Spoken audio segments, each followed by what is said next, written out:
Thank you very much. We welcome you from one great story with Vanderbilt to another with Virginia. This is the Commonwealth Clash.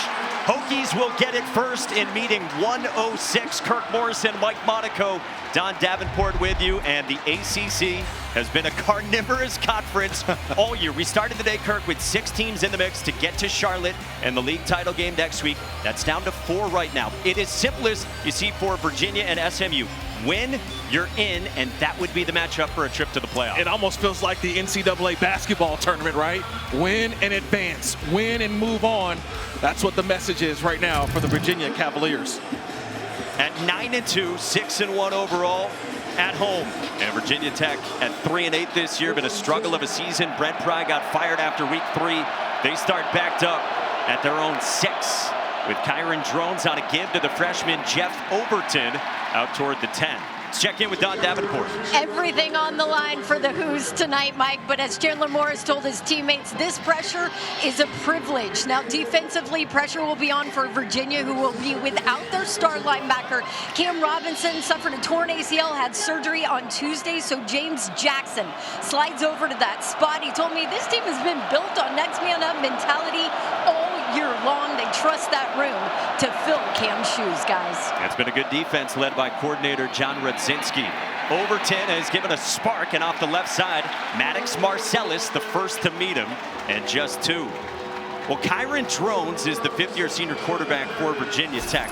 He had some spicy quotes to us yesterday. He told us, we live rent-free in Virginia's head.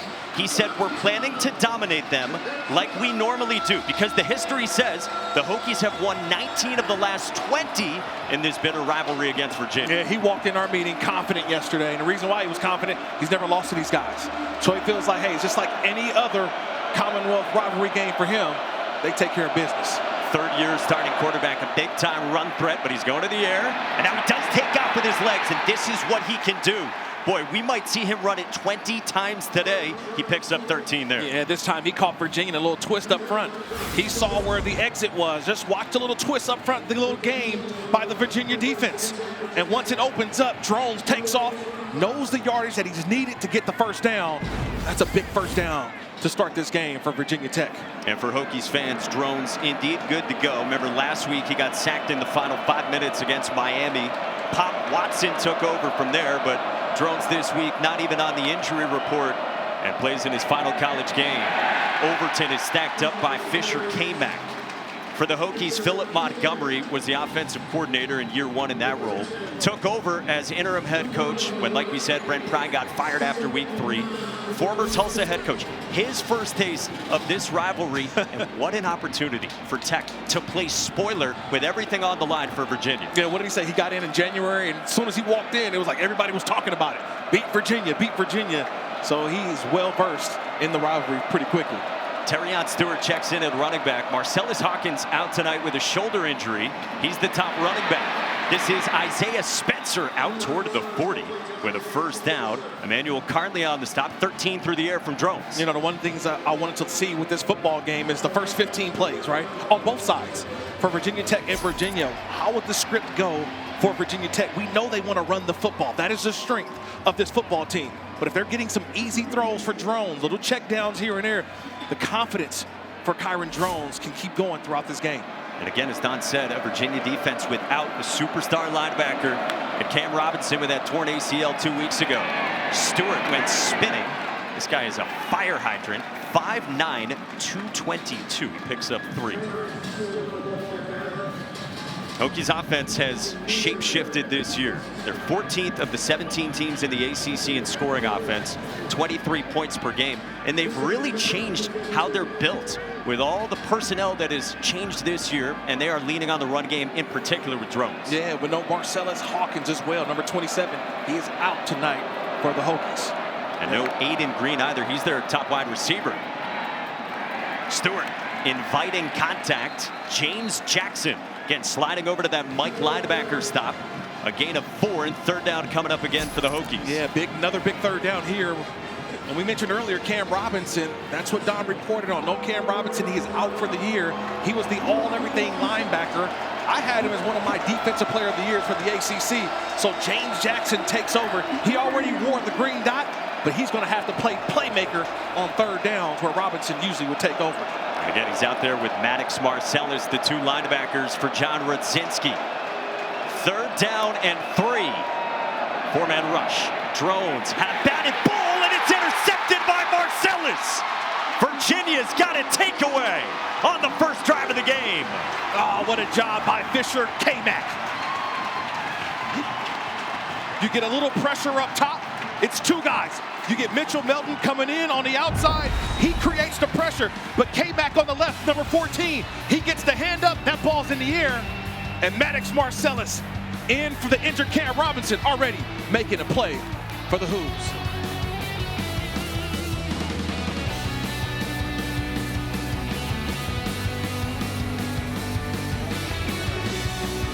The in-state rivalry between these two, right? Two in-state rivals. The state championship of Virginia happens tonight right here in Charlottesville. Jamari Taylor on the ground in this offense, quarterbacked by Chandler Morris, 24-year-old, sixth-year senior from Oklahoma to TCU to North Texas and now to Charlottesville. He called Tony Elliott to commit in the winter. He said to his head coach at the time, "Let's go win an ACC championship."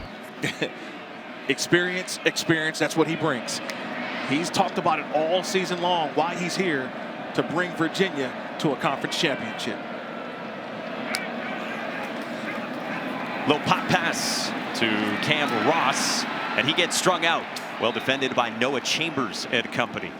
What does Chandler Morris do best? Well, part of it is the leadership. I mean, this quote has become famous. In January, he showed up. He said to his teammates and the staff, "I didn't come all this way from Texas to win 5 or 6 games." Yeah. And he's shown all season long, Mike. Look, 14 touchdowns thrown, 4 rushing touchdowns. But to me, it's what he does on third downs. He disperses the football better than anybody, I think, in college football. He utilizes every eligible receiver. Well, here he is on third down and 6. Hokies bring 3. Morris dumps one across the middle, and he's got his top wideout, Trell Harris. 26 across the middle. It's just a nice job by Trell Harris. Watch the route.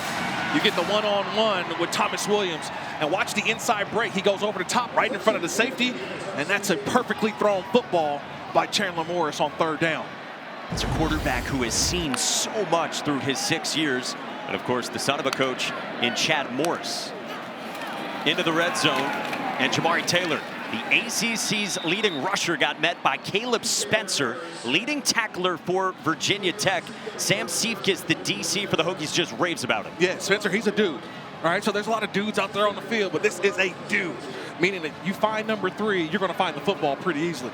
And that's one of the things that you like about this Virginia Tech defense. They're going to show some multiple fronts, but you find the football, you'll find number 3 because he'll be close by, and Caleb Spencer. St. Janis, the tight end, in motion. Second down and long. Play fake. Morris rolls, accurate on the run, but he overshoots Cam Ross with a flag down. Yeah. Isaiah Cash, the 6th-year senior nickel, had the coverage. Yeah, but he had his arms wrapped around. It looked like Cam Ross. What a route by Holding. Ross. Defense, number 18. Doesn't reinforce half distance to the goal. First down. What a route by Ross. He was actually showing as if he was going to go over the top, so like he was going across the field. He quickly pivoted, and on his pivot to the outside, watch that pivot going back to the corner, and Isaiah Cash just wraps his arm around. That's a hold. But a nice route there by number 6, Cam Ross. 7th-year senior slot receiver transfer from James Madison.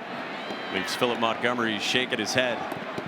So it sets up first down and goal for the Cavaliers, and a big emphasis for this Virginia staff is finish drives with touchdowns when they get into scoring position. Direct snap, Jamari Taylor. They love this. Taylor broke a tackle from Spencer, still on his feet, and he is marked down inside the 1. Direct snap has been automatic for the Cavaliers, and Taylor nearly got there. And the thing about it is, you know what's going to happen, but how can you defense it? And everybody said, why did they do so much direct snap to Jamari Taylor? Well, what does it do? It creates opportunities for +1s. because you get the quarterback running away, and that takes a defender out of the box, and it gives Jamari Taylor trying to find a one-on-one. He runs through Spencer and gets down inside the 1-yard line. And now how about this heavy formation? They've got 7 offensive linemen in the game. Direct snap it again. Taylor met at the goal line, still pushing. Touchdown, Virginia.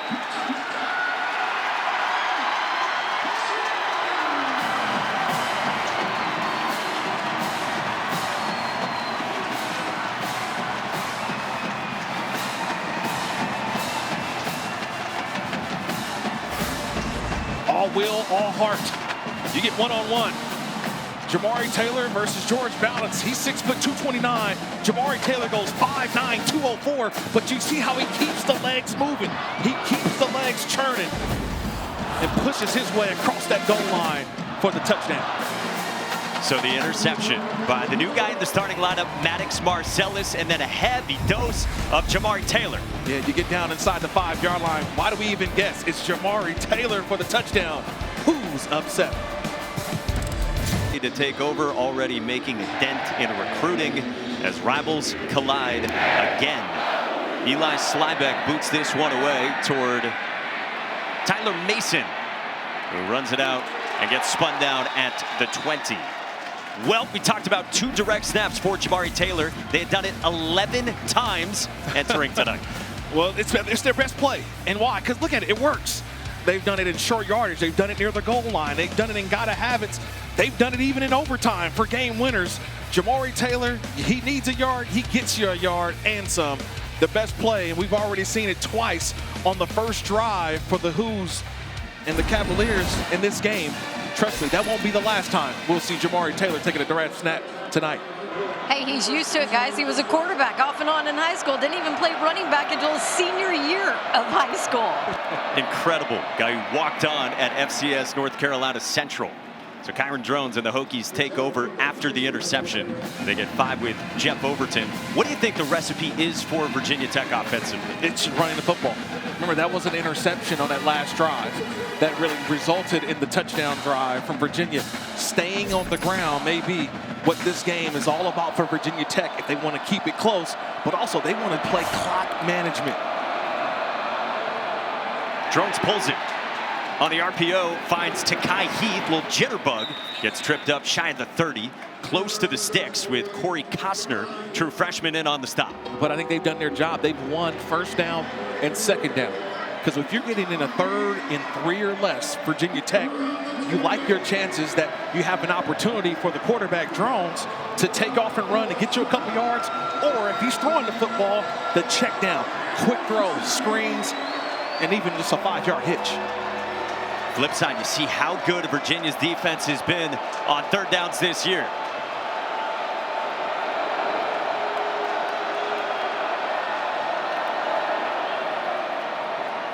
Overton breaks the tackle, and the freshman is dynamic past midfield, bumped out of bounds near the 40.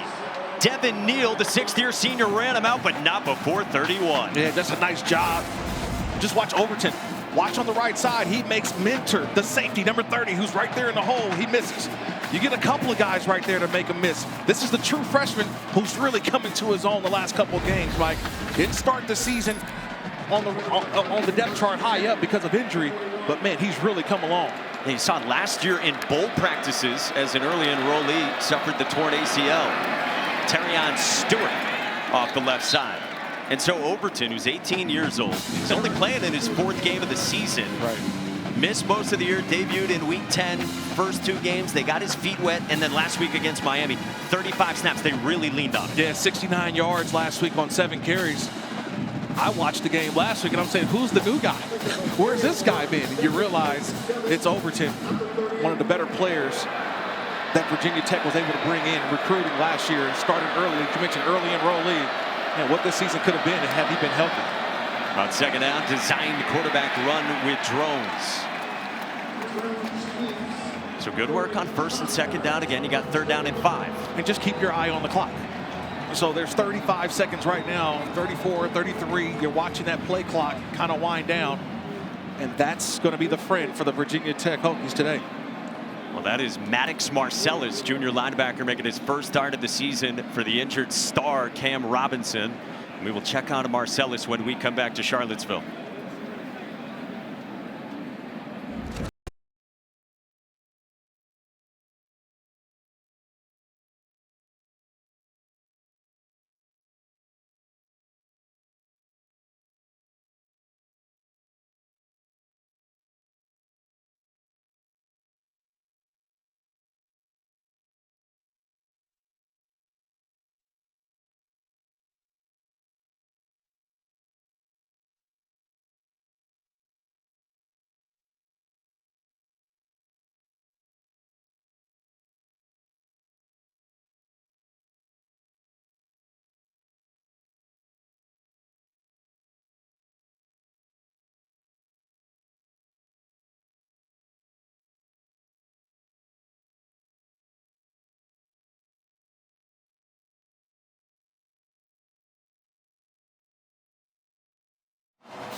Back in Charlottesville, linebacker Maddox Marcellus walked off the field under his own power.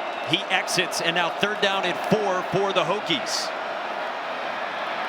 Drones on the move, and Drones met by Mitchell Melton. He is close to the sticks and maybe just a bit short. Yeah, but look, it's 4 down territory, so it doesn't matter. Nice job by Melton, number 17. Read, react, able to chop Drones down right before the 1st down marker. But we talked about it yesterday.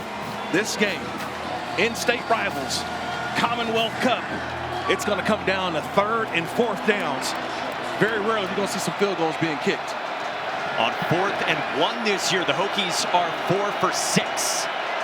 Overton back in and running back. Hairston, the tight end, in motion. Quarterback run, 235 pounds for a 1st down. Kyron Drones. I mean, that is a rivalry collision in the hole. Yeah, you get the left guard pulling around 56, and then right underneath the guard goes Drones. So not only do you have to deal with an offensive lineman, you got to deal with what you mentioned. At 6'2", 235 pounds of quarterback right in your face. He's the Hokies' 2nd leading rusher with more than 600 yards this year. Last week against Miami, ran it 14 times. Before that, Florida State, 18 times. The double overtime win against Cal, 21 times for Kyron Drones. From inside the 30, fake the pitch. Drones loads it up, and he floats one down the sideline. It can't connect downfield. Looking for his tight end, Jarikus Hairston. Devin Neal, the safety, the Louisville transfer, had the coverage. This is what you want to do a lot of times offensively if you're Virginia Tech. And Philip Montgomery, the offensive coordinator as well, kind of mirroring the run with the pass. So you mentioned Jarikus Hairston. He's been what? A guy who's blocked, and this time, instead of blocking, they sent him on a nice little rail route up the sideline, just overthrown by Drones.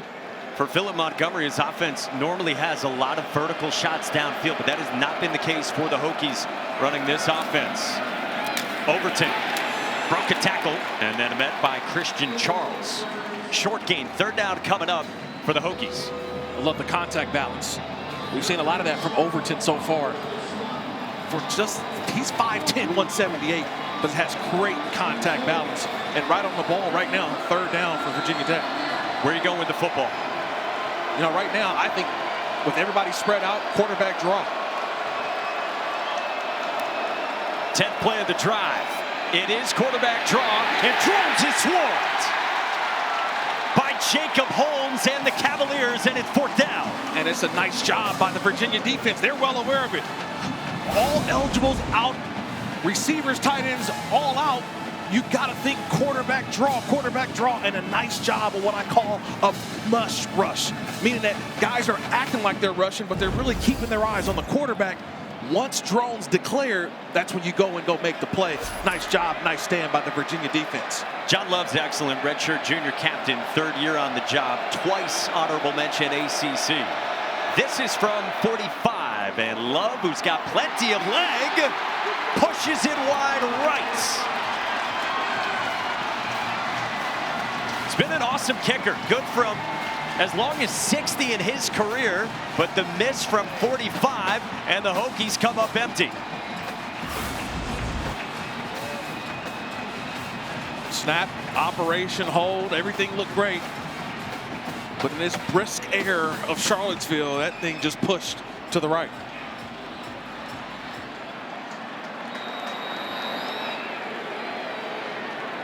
And so Tony Elliott's team takes over with a touchdown lead late in the first. Chandler Morris back at the controls from just shy of the 30. Faded to Taylor. Morris under pressure, trying to get away from Ben Bell, and just gets rid of it. By the way, we saw Tony Elliott. We have seen a lot of Tony Elliott this year. I don't know if we've seen him as intense and energized as we saw him throughout the day.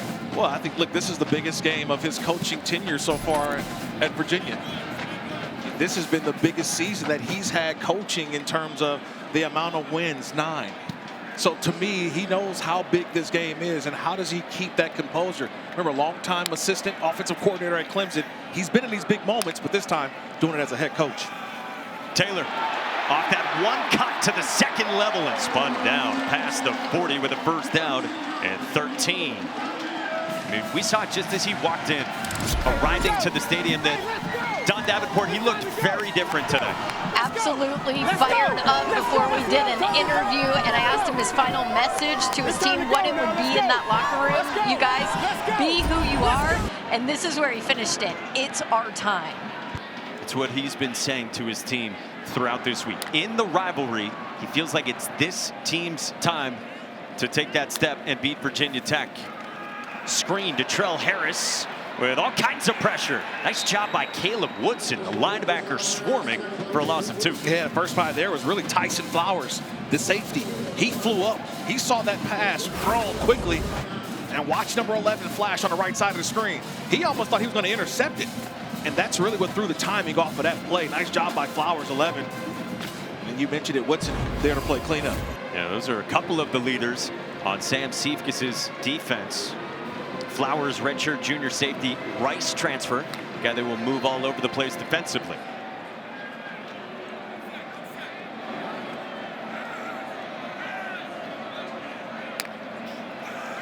Pressure comes. Morris fires, and that's incomplete. Trell Harris could not hang on with Isaiah Brown. Murray draped all over him. It's a good break on the football by Isaiah Brown Murray. He stays on top. Watch how he plays through. He plants that back foot. Watch how he plays through the man. He goes right through Trell Harris, but the right hand plays through. So if Harris was able to bring it in, the right hand was going to knock it away. That's good technique by Brown Murray. Richard Jr. transfer from East Carolina, matched up with the best for Virginia and Trell Harris. And out 3rd down and long with 13 seconds to go in the first.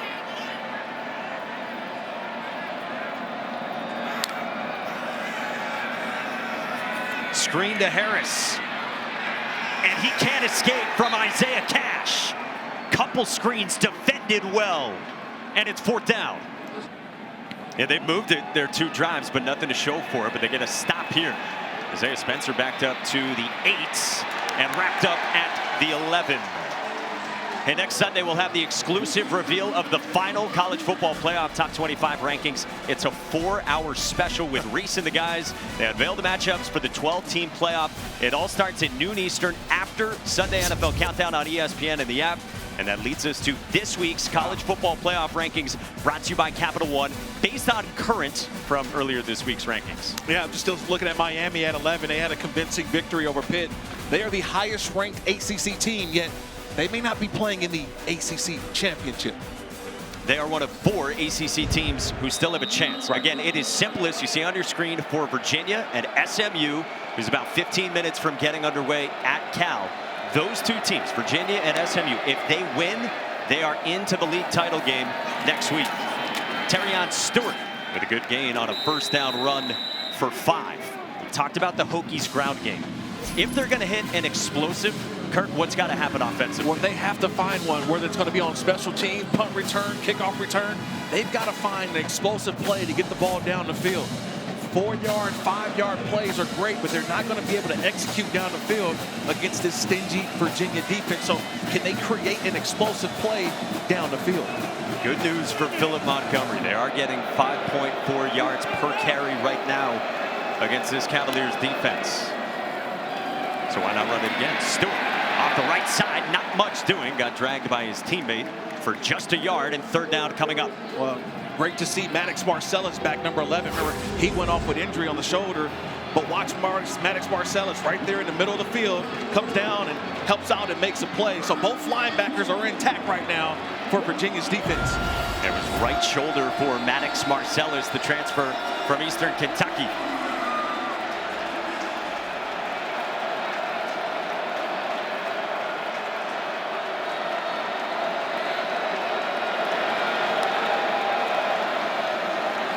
They bring 5. Drones.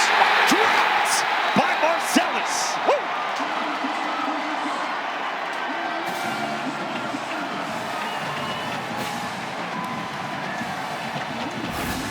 I love this little cross dog blitz. So you get Jackson here and watch Marcellus come late.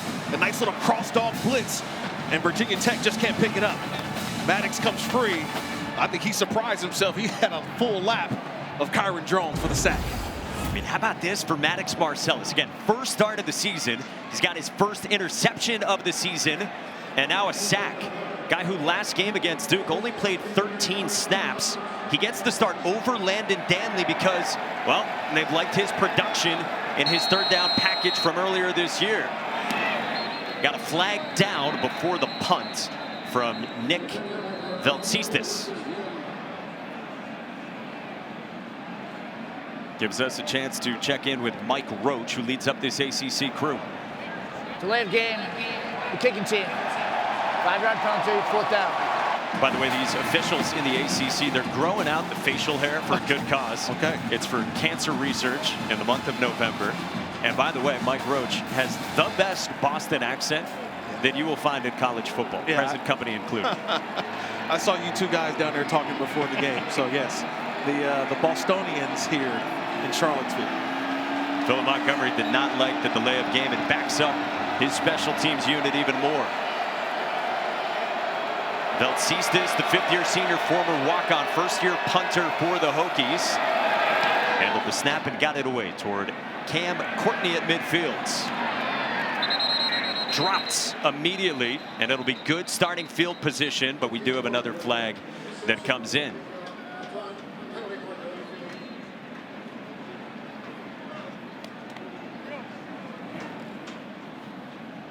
I think you may have a hold here on Virginia on the During the sideline. kick, holding receiving team number 5. 10-down beat penalty will be enforced at the end of the kick. The 1st down. Timeout. It'll still be good field position for the Cavaliers when we come back.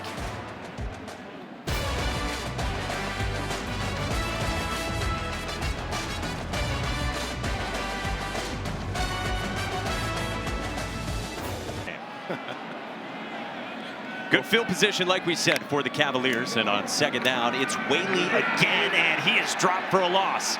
Caleb Spencer in there again. Jason Abbey, the defensive end, partners as well, and it's a loss of 4. Well, Caleb Spencer's kind of hovering around that line of scrimmage, and then he just sees the play and just breaks right through and makes the tackle for loss on Whaley. So right now, Caleb Spencer's kind of got a beat on this offense for Virginia right now. He's playing right near the line of scrimmage and having a hard time blocking him. 3rd drive for Chandler Morris and the Cavaliers, and already 4 TFLs for the Hokies. And that looks like it's going on Virginia's offensive line. False start. Offense, number 60. 5-yard penalty, 3rd down. And if you notice what they're doing, and when I say they're, the Virginia Tech defensive front, they're kind of throwing off the offensive line of Virginia. Nobody's getting in 3-point stance. Okay, there's no 3-point stances, so they're kind of just standing around, walking around. Just watch this Virginia Tech front as they get ready for this 3rd down play. Nobody with their hand in the dirt.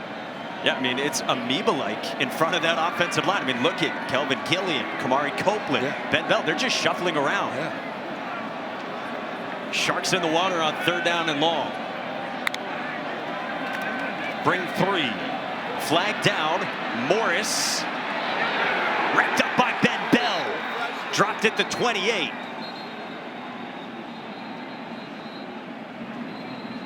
So we got to check the marker, and then we've got a Virginia offensive lineman down as well. The left tackle, Mikhail Boley. I think they get an illegal formation here from Virginia, and then a nice job of overload. Illegal shift on the offense. 2 players do not get fully set before the ball is snapped. That penalty's declined. Defense will take the result of the play. It'll be 4th down.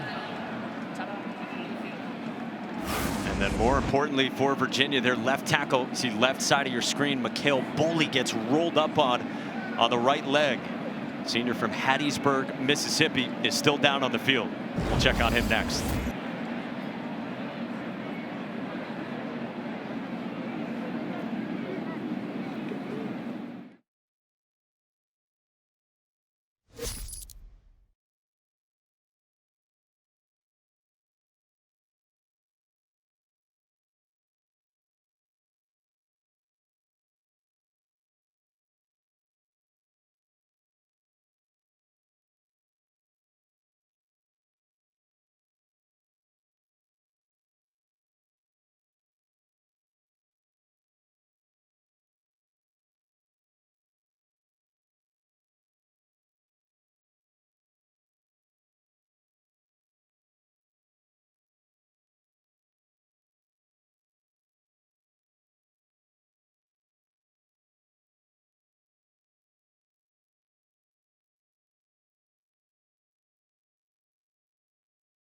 ESPN College Football Primetime. Sideline.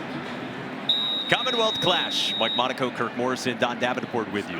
Virginia's left tackle, Mikhail Boley, walked very gingerly off the field after he got rolled up on his right leg. Hokies defense has been very good so far.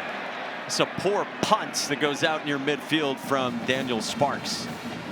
Time now for the Aflac trivia question. Aflac. Cue the sound effect, and our trivia question is: James Franklin will be the 2nd head coach to lead an ACC, Big Ten, and SEC team. Wow. Who was the first? Who was the first? Wow. That is a good one, Mike.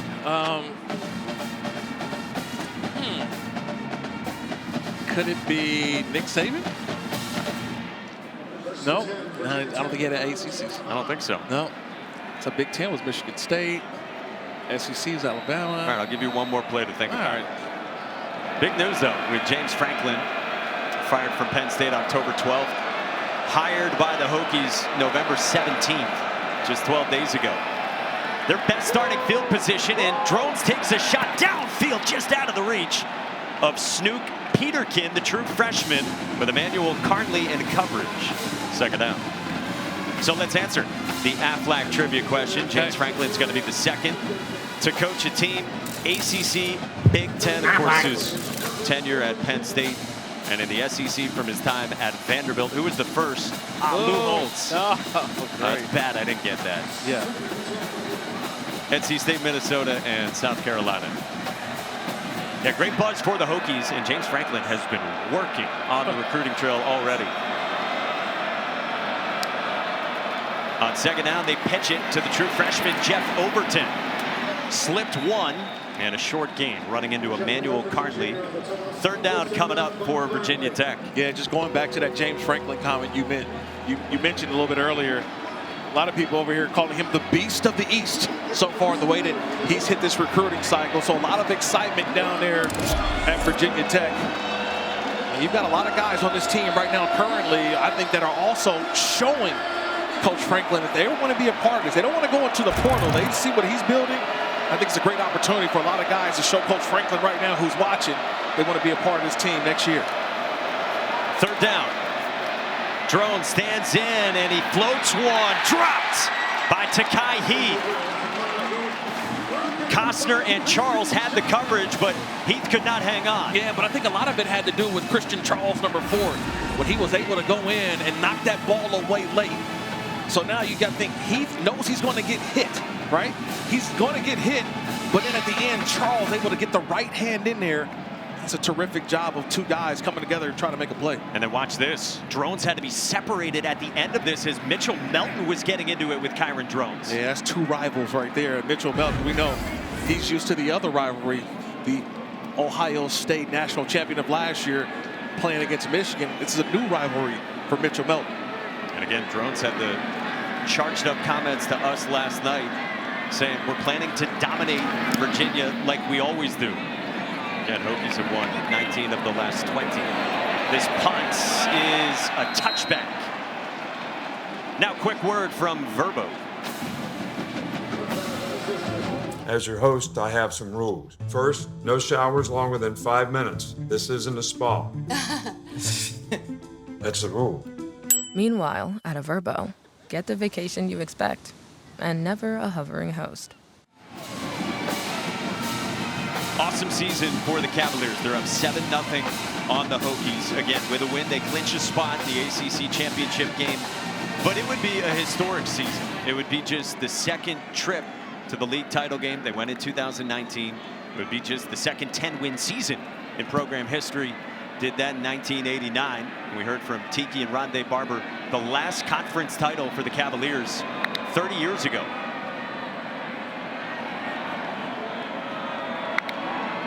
Take over at the 20 with Morris on the roll. Morris to the sideline for Trell Harris, who hung on to that past the 25. Take a look at our playbook brought to you by Modelo. Well, we're trying to figure out something. How do you confuse this Virginia defense? Well, look at the Virginia Tech defense. What are they doing? They're moving around. They're moving around. No one's got their hand in the dirt, so they're trying to confuse the Virginia offense and trying to make some calls and some checks. And you just saw on first down, what did Virginia do? They got the quarterback, Chandler Morris, out of the pocket. So that could be what they try to target and make the adjustments against this defense. Taylor, the drop on the swing pass that would have been a likely gimme of a first down. And so third down coming up. We talk about the defensive front as well. Mikhail Boley out of this game for the time being with a right leg injury. So Ben York, who just came back today after 4 weeks ago, he suffered an ankle injury of his own, missed the last couple of games. Now a young guy comes in at left tackle. So right now, you got to understand that too. So you're not going to be able to hold up, or you're going to have Sage Ennis, number 0. He's the tight end, maybe in to help out, get some chip blocks just to give Chandler Morris enough time. York's got a large fall right in front of him. Taylor trying to sift through the rubble, and he does for a first down and a 4-yard pickup. That's trust right there. That's trust. When I say trust, Des Kitchens, the offensive coordinator.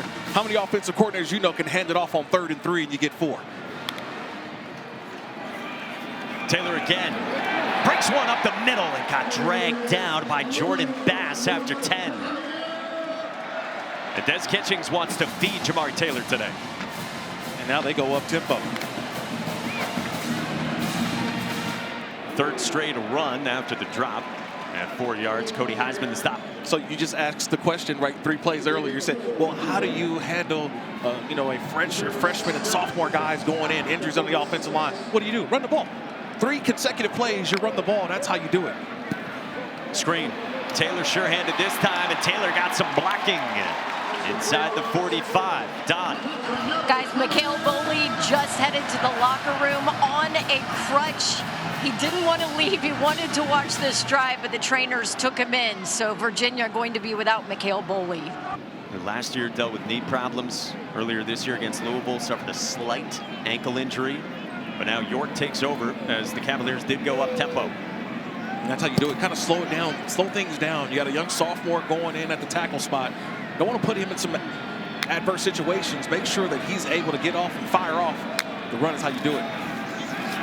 Screen, Cam Courtney. Back up, slot receiver, made a cut. Cam Courtney takes it inside the red zone for Virginia. That's a nice job by Cameron Courtney, but he got to make sure he gives a high five to his tight end, Sage Ennis. He's on the right side. So watch how this play develops. It's just a quick understand what the defense gives you. There's the tight end. He gets out. Now watch the block by Ennis 0. He's the one that set things up, and then Courtney, the sophomore, making one guy miss. There's an explosive play for the offense. Morris 3 for 3 for 49 yards on this drive.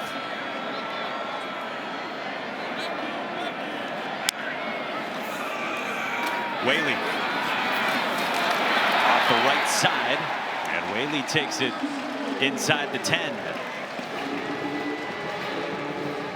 It's an offense led by Des Kitchings, fourth-year offensive coordinator. 25th in the country in scoring offense. One of their big focuses in the offseason was improved in the red zone, in particular where they are right now, the low red zone. Yeah, the low red, and trying to find ways when the field is condensed. How do you find ways to create area, create space, but more importantly, find ways to get the ball in the end zone, not kicking threes. Jamari Taylor stacked up right around the 5. Tyson Flowers in on that stop. Des Kitchings was telling us he is really trying to get Jamari Taylor to 1,000 yards. Came in 83 yards away, and also told us he's trying to get him the ACC rushing touchdown lead as well. Taylor came in with 13 behind Georgia Tech quarterback Haynes King with 15. Yeah, and a lot of it is just because of his work ethic, his attitude. He came in and wanted to show and prove everybody that he belongs on the Power 4 level, coming from the FCS level. Yeah, he was a walk-on at North Carolina Central. Big third down here. Morris rolls. He can run it in the red zone, and Morris finishes a run. They mark him out inside the 1. Did have enough for the first down with Morris on the move to his right. Now, watch how Morris finishes his play, right? You don't want your quarterback taking hits, but man, you're talking about winning a state championship, trying to advance to the conference championship, and there you have Chandler Morris using that shoulder, trying to run through a defender for a touchdown. And remember, that's Morris's shoulder that has been banged up all season since week 1, and yet this means so much to him. You think direct snap? Right, this is where it is, usually direct snap to Jamari Taylor. Seen it once already. Direct snap. Jamari Taylor's going to throw it. He floats it. Touchdown, St. Denis.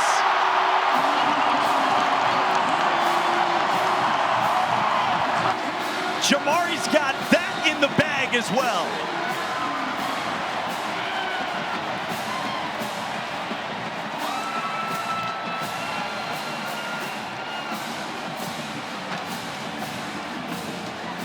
Late flag came in the end zone.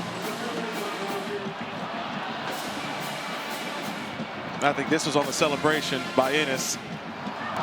Moving on the field is a touchdown. After the play, unsportsmanlike conduct. Offense number 76. His first unsportsmanlike conduct foul of the game. That 59 penalty be assessed on the kickoff. They get the 6th-year senior center Brady Wilson, the UAB transfer, after touchdown number 5 of the year for one of the captains in St. Denis. Now, how about that? You set it up all season long with runs out of the direct snap from Jamari Taylor, and then you go to the pop pass to the tight end in Ennis. Yeah, we were waiting for it. You knew it was coming. At Virginia Tech, they knew it was coming. Direct snap to Taylor, but you mentioned it. He digged in that bag. Go get that bag. Throw it to Ennis for the touchdown. Who's up 14?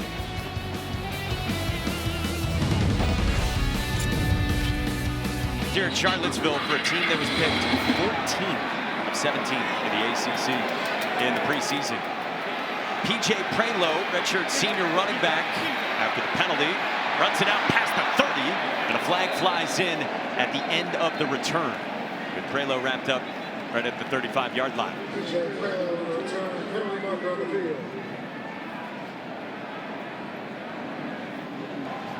During the return, personal foul, illegal blindside block, receiving team number 31. 15-yard penalty, first down. So it backs up the Hokies. Time now for our drive recap, covered by Geico, and it ended with yet another direct snap. Yeah, another direct snap, but remember, they started the drive off with 3 consecutive runs. Then they had a couple of pass plays, but once you get inside that 10-yard line in the red zone, it's been the power running game. And that's what you're seeing it really come to life. The quarterback's doing it, and now you've even got a guy in Taylor has not attempted a pass all season. They saved it for the big moment. And that was a pass for the touchdown. Yeah, he had 1 in 5 years at North Carolina Central. But remember, he told Dunn, He was a quarterback for a very long time, and he had been saying it, Don, all season long, he can throw the football. Well, this is do or die time for Virginia Tech, down by 14. 4.5 to go until halftime, and Terriot Stewart running physically into the arms of Maddox Marcellus. And this has to be your 4-minute offense if you're Virginia Tech, meaning that with 4 minutes as this clock is winding down, you don't want to punt this football back to Virginia. You want to eat up this clock and find a way to get some points on this drive. Cavaliers get it to start the second half. Stewart met by Marcellus. No gain, and third down coming up for the Hokies. And Marcellus is playing some really good football tonight for a guy who wasn't the starter but has to start in place of the injured Cam Robinson. He's been all around the football tonight.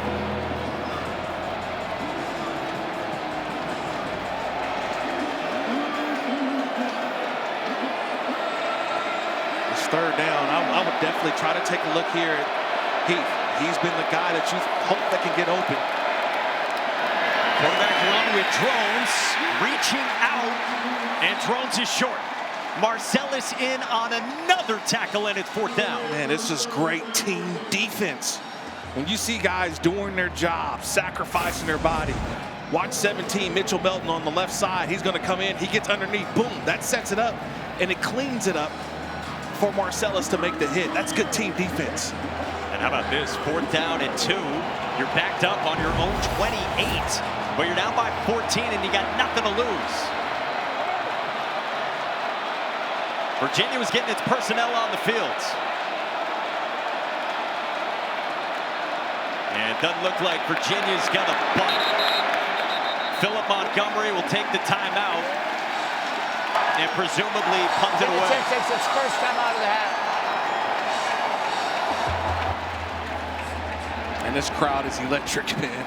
You feel the energy. It's a buzz around here. Well, Maddox Marcellus, you said it. He has been awesome, stepping in for the injured Cam Robinson, the stud middle linebacker. Yeah, first the ball finds him early on for the interception. Then he gets the sack on a nice little cross blitz on the inside. And then he's just been by the football throughout this game. Downhill playing on the Virginia Tech side of the field. 6 tackles already, half a sack plus the pick for the transfer from the FCS level, like we said, Eastern Kentucky. Boy, huge loss to not have Cam Robinson, but no immediate impact felt on the defense of John Rudzinski. 3 straight 3-and-outs for the Hokies, who just have not got in gear offensively. Kyron Drones has only completed 2 passes in the entirety of this first half. Good punt from Veltsistis. And Courtney the fair catch inside the 25.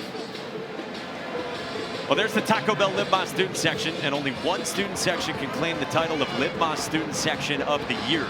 Who will take home the trophy this year? Great moments throughout this rivalry. There's the legend of Hunter Carpenter. Early 1900s, he was dead set, Kirk, on beating Virginia.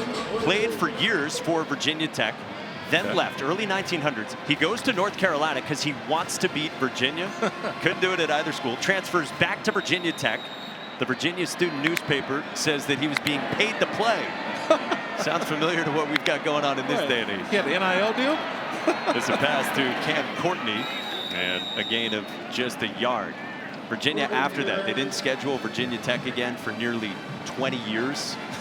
This is meeting 106 between these bitter rivals that has gone back more than a century. I wonder what his NIL deal was. Did he was like a milk carton, or he was pushing milk and he got a quarter per carton or something like that? Yeah, he came back to Virginia Tech. He had to sign an affidavit to play in the game that he wasn't being paid. We take toward the 2-minute timeout for Chandler Morris and the Hoos. Pressure comes, quick release, sideline. Jamal Gentry, the Purdue transfer, broke the tackle, and he's got enough for a first down. All Virginia so far in this rivalry showdown with Virginia Tech. Win and a trip to the ACC title game.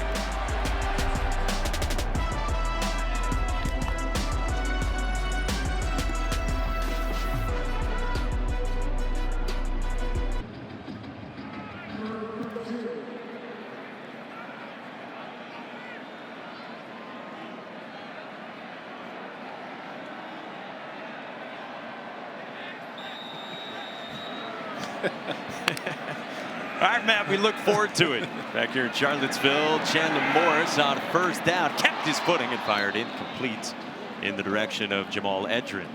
AT&T is keeping you connected with our bracket insights. You can sign up now at ESPN.com and fill out your own CFP bracket challenge presented by AT&T.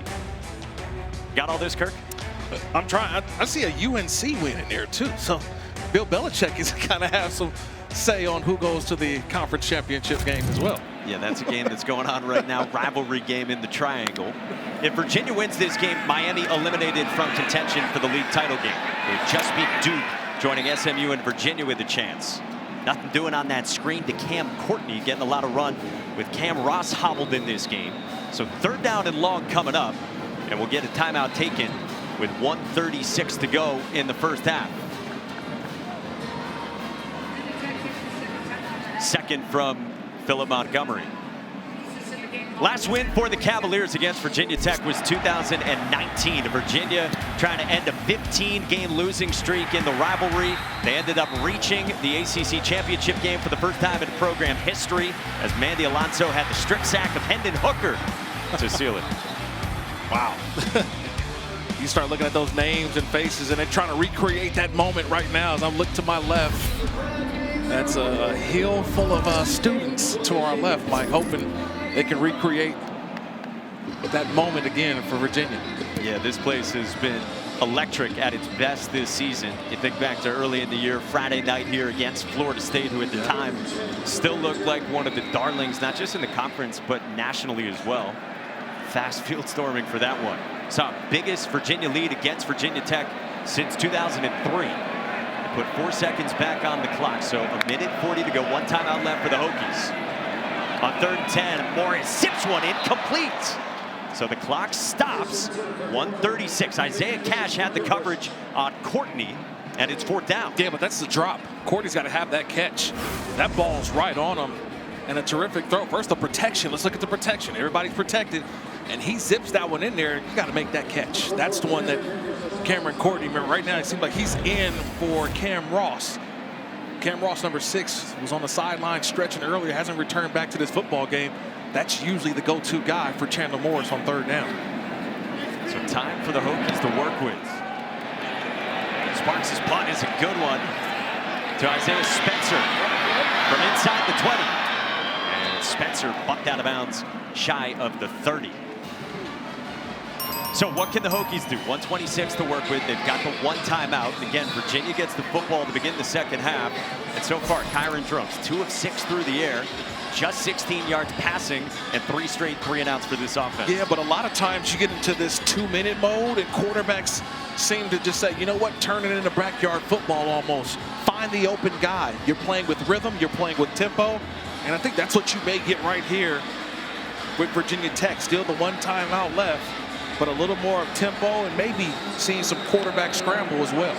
A Hokies offense, if you're just joining us, without their best running back in Marcellus Hawkins with a shoulder injury, without their best wideout in Aiden Green with a leg injury. This is inbounds. Harrison St. Germain, only his 4th catch this year, could not get out of bounds. But it's a completion. It's a good positive play, and now you're kind of getting in rhythm, and this is where I think Drones can be at his best. Drones across the middle, and Takai Heath can't hang on. Well, there have been some passes that have been on the body from Kyron Drones tonight. Yeah, you can't blame the quarterback for that one. He put that right on the 2 of Heath.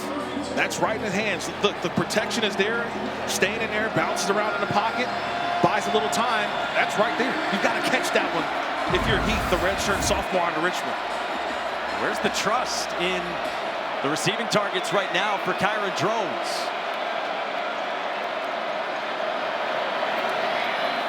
Drones steps up, made a man miss, and Drones goes throttling toward the line to gain. He's a yard short, and this roster, and it's all really gelled. And it comes to a point right here, their final regular season game with an opportunity to play in Charlotte for the conference championship. 4 straight 3-and-outs. Cam Courtney, not much doing past the 15, 47 seconds to go. Speaking of Charlotte, to be in this spot again, picked 14th in the ACC.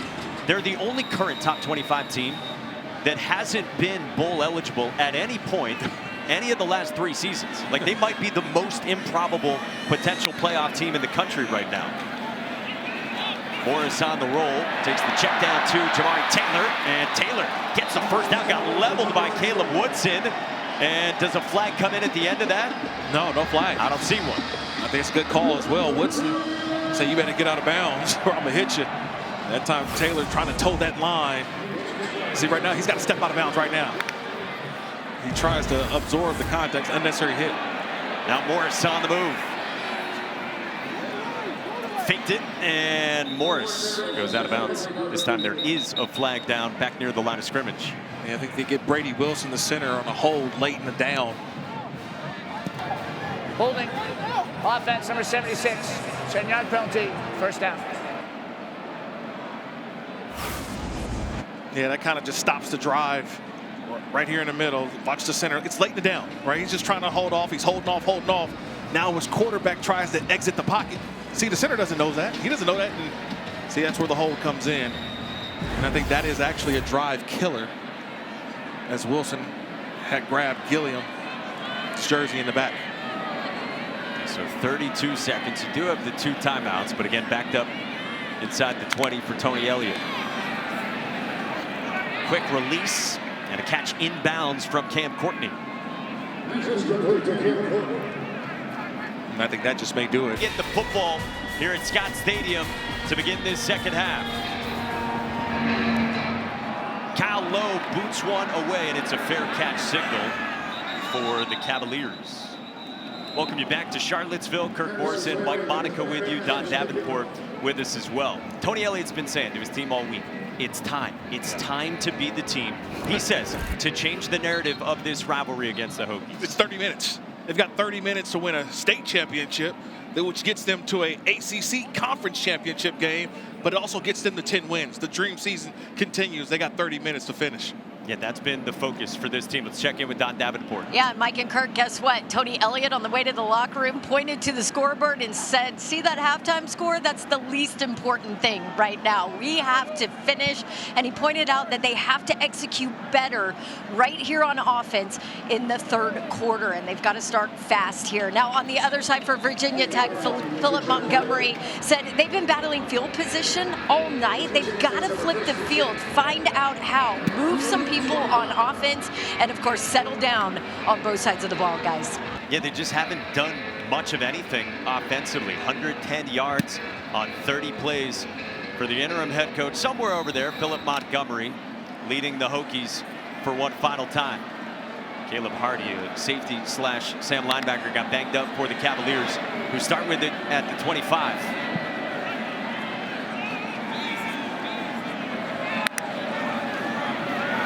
Jamari Taylor dragged down by Ben Bell. 6th-year senior defensive end, known for his pass rushing, makes the stop. Yeah, you look at the score, 14-0, and you'd say, wow, Virginia's playing some good football. They're up 14, but this defensive front of Virginia Tech, I've watched them all week, last couple games. This is the strength of this football team, and they've had themselves a day so far.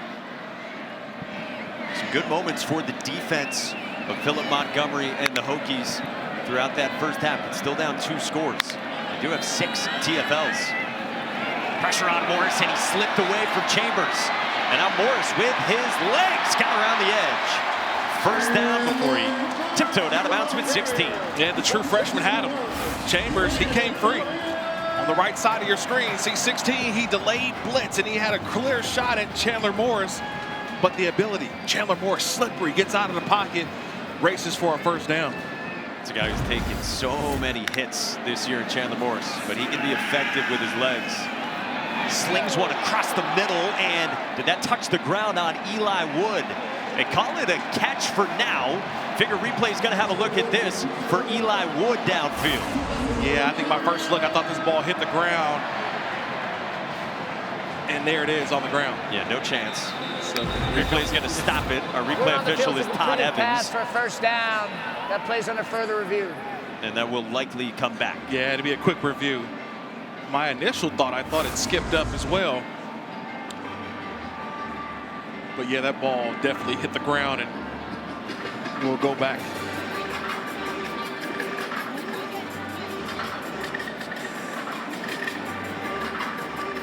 So a quick review. Get back to 1st and 10. Or 2nd and 10 now. The incompletion. For this Virginia offense with Morris at the controls. I mean, Morris has made such a difference for this team all season. The guy who transferred in from North Texas after his previous stops at Oklahoma and then TCU. He's been a guy who has changed everything offensively. I think what I've seen so far this year is that you've had Chandler Morris, you have to make sure being aggressive versus reckless, right? Like he's aggressive as a quarterback because he wants to make the right play. He wants to get the yards. But also you can put yourself in harm's way a lot of times. Earlier, remember, he lowered the left shoulder, right? And then he had some other plays where he was hit. He's just got to make sure that he's protecting himself at all times. After further review, it's an incomplete pass. It'll be 2nd down and 10 at the previous spot. And this has meant so much to Chandler Morris as well. I mean, we talked to him even last year when he was at North Texas. Before last year, he had told us that there were times where he was ready to be done with football. Man, wanted to quit football. That's unbelievable to think where he was just a couple seasons ago, and now, right now, just a couple minutes, less than a half away from leading his team to a conference championship. A pitch. Taylor with a couple cuts. And Taylor stacked up just a yard after all that at the 40. A Lodge Fall made the tackle. 3rd down. Expect to see a lot of Jamari Taylor. Absolutely. Trying to get 1,000 yards, but you want to lean on Jamari Taylor in this second half too, because right now the clock is your friend if you're Virginia. Cavaliers 3 for 6 on 3rd downs. Boy, the Hokies crave a stop right here.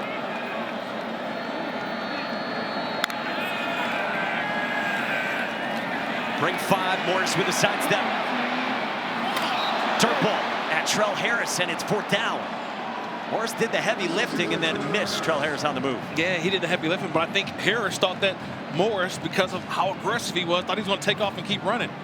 And they've got to put that ball in front of Trell Harris. I think that's where just the miscommunication comes in. And there you see the frustration on Morris. Probably could have got some yards and then punted the football, or he could have just said, you know what, let me stop, compose myself, set up, and deliver to Harris, who had an opportunity for a catch and run. And there's been one great drive in this game from either team. That was the 11-play touchdown drive spanning 80 yards for Virginia. They scored their other touchdown on the short field after the interception from Kyron Drones on the first drive of the game. This was a great punt from Daniel Sparks and a better return from Isaiah Spencer. Out of bounds shy of the 30, but there's a marker back inside the 10-yard line. I think it was on the initial catch of the punt.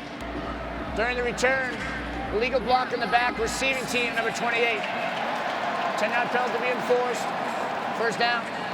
Timeout. It's on Harrell for the Hokies. Can Kyron Drones and the Virginia Tech offense finally get something started on the road in Charlottesville? And the Hokies backed up with their worst starting field position tonight for either team. 4 straight 3-and-outs, and now a pre-snap penalty and then some extracurriculars as well. Prior to the snap, false start. Offense, number 76. Half the distance to the goal, 1st down. It's the redshirt freshman right tackle Aiden Lynch, who's been pressed into duty after the costly penalty on the return for Virginia Tech, and this is awful field position. You're backed up, and the only way you get out of this hole is you probably got to run the football a little bit or even take a shot down the field. But they haven't found the big play at all. 0, Aiden Green, he's not available to them today. So who's going to be the guy to step up here in this second half? They have to find an explosive play, especially down here. Yeah, they only have the 3 completions in this game. 1 reception each for 3 different guys. And it gets loud in Charlottesville. It's a run for Overton off the left side, and he barely stayed out of the end zone. Daniel Rickert for a loss of 1. That's how you hold an edge. Daniel Rickert right there, 52. Engage, extension, tackle. That's how you do it. And that ball barely gets out of the end zone from Overton. Yeah, for it not to be a safety, the entire ball must be out of the end zone in the field of play. These are tight quarters for the Hokies. Virginia famously had a safety at the end of the game against Washington State earlier this season. Overton knocked and doing off the left side. Jason Hammond, the junior defensive tackle, makes the stop, and it's 3rd down and long. Yeah, they brought a little cat blitz as well. Cat is the corner. Number 9, Jordan Robinson. So you got a mix of Hammond and the corner coming in to make a sandwich right there on Overton. Now you're 3rd and long. And I'll tell you this, the way this rush has come from Virginia, they've sent some double-edge pressure. They've seen some inside pressure. If I'm Virginia Tech, I'm trying to run this football. I don't want Drones back there trying to find an open guy. Drones pulls it, and he is going to throw. Drones toward the sideline, sailed it too tall for Spencer. Now there is a flag down right around the line of scrimmage on the near side of the field. Early indication on Virginia Tech. An eligible receiver downfield on the pass. Offense, number 79. That penalty's declined. It'll be 4th down. Well, they injected a little bit of risk in the play call. Drones decided to throw, but in the end, this is going to be a punt. Yeah, watch. It's a true RPO. But watch the offensive line. They're run blocking, and you get guys up the field, and then it turns into a pass play because Drones pulled it. And just nowhere to go with the football. Nice defensive stop there by Virginia.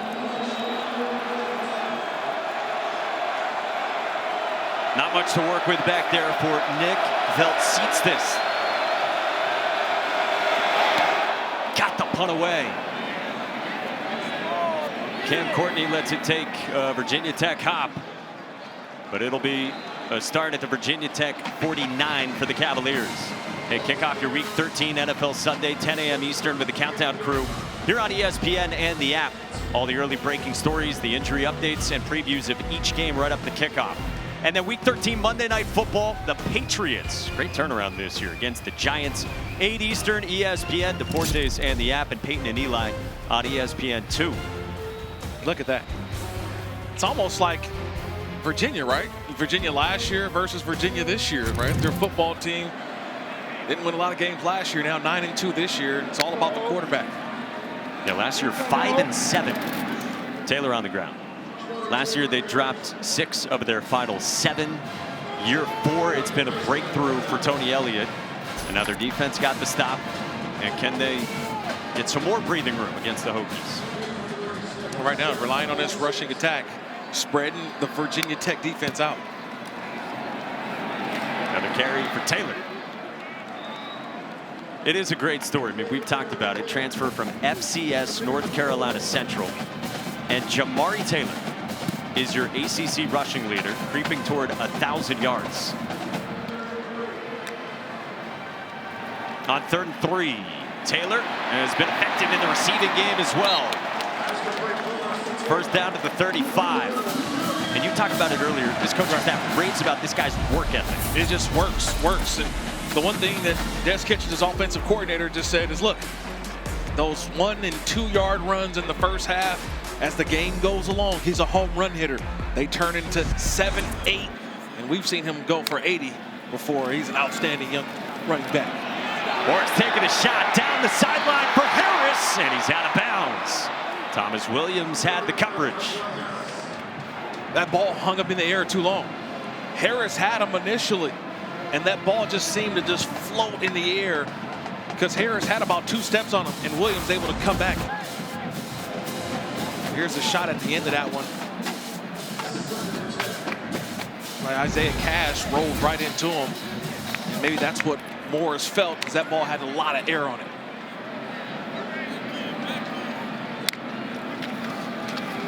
Harrison Whaley stumbles down right around the 30.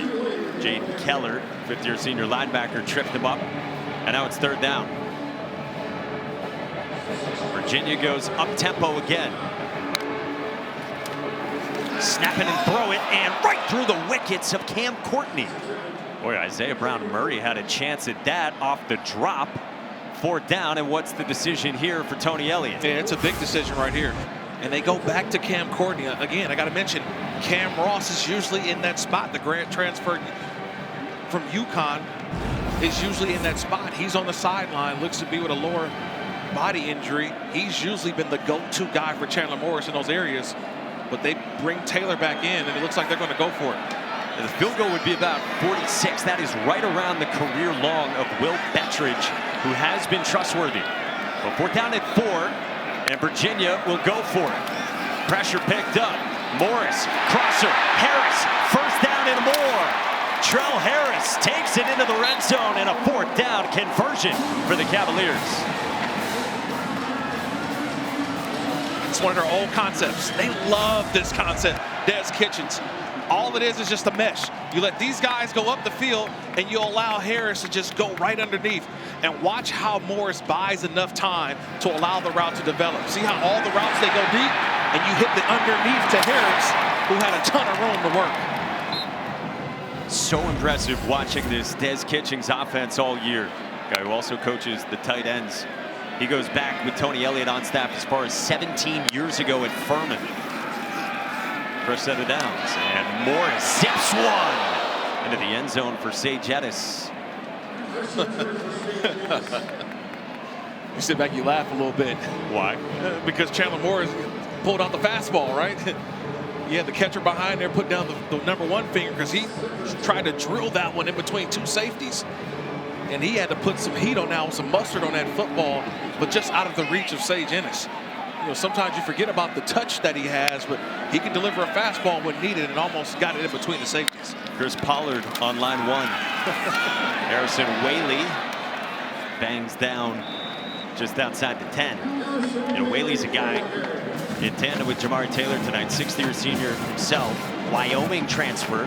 He's had a bigger role recently. Remember Xavier Brown, who had been the number 2 behind Taylor. He suffered a torn ACL 6 weeks ago. So, but a lot of these guys have been at 2 or 3 universities, right? Harrison Whaley's a guy, started at Northern Illinois, then he goes to Wyoming and finds himself here at Virginia, and has been a vital part to this offense as the number 2 behind Taylor. Steady stream of runs, and Whaley dragged down. Cody Heisman wrapped him up, and another 4th down for the Cavaliers. And I think this is a field goal here. That's easy decision. I think you were earlier, you go for it because you were kind of what I call no man's land, but this is an easy decision. Go up 3 scores with a field goal.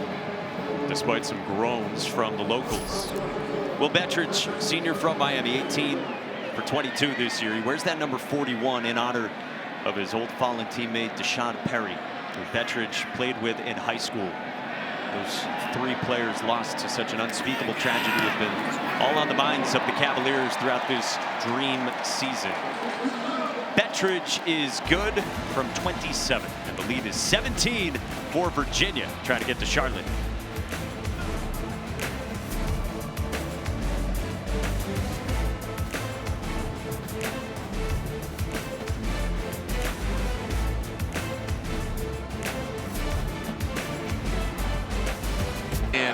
Who's not as ranked as high as maybe a group of 5, like a Tulane or possibly a James Madison. Yeah, like a second group of 5. Correct. Of course. Kyron Drones, incomplete. Virginia Tech has 3 completions in this game. Yeah, that is a scenario that is going to get a lot of bandwidth depending on how SMU and Cal finishes up in a game going on right now on ESPN2. Here in Charlottesville, Kyron Drones and the Hokies unable to establish much of anything offensively. And a lot of it is just honestly the defense of Virginia, especially the secondary. There's not a lot of guys being able to get open on this man-to-man coverage so far from Virginia's defense. Devin Neal showed blitz, so Drones makes the adjustment. Play clock winded down on the 5th-year senior.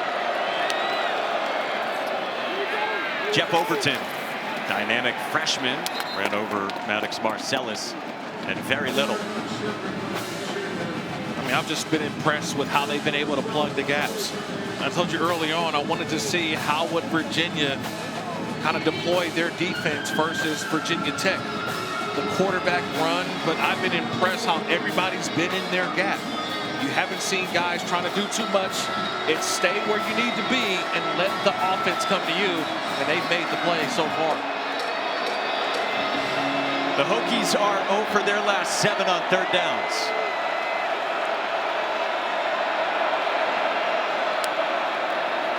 Virginia backed off and brought 4. Drones searching. Drones escapes. Kyron Drones gets cracked down by Marcellus, and he is short.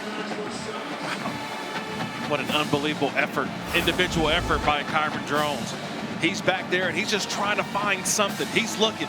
See how he keeps his eyes downfield? He's still trying to make a play. And at some point, he just tucks it away and just gets what you can. Philip Montgomery really thought about this decision on 4th down and 2. The offense stayed out there, but then he sends out the punt group with still 6 minutes to go in the third.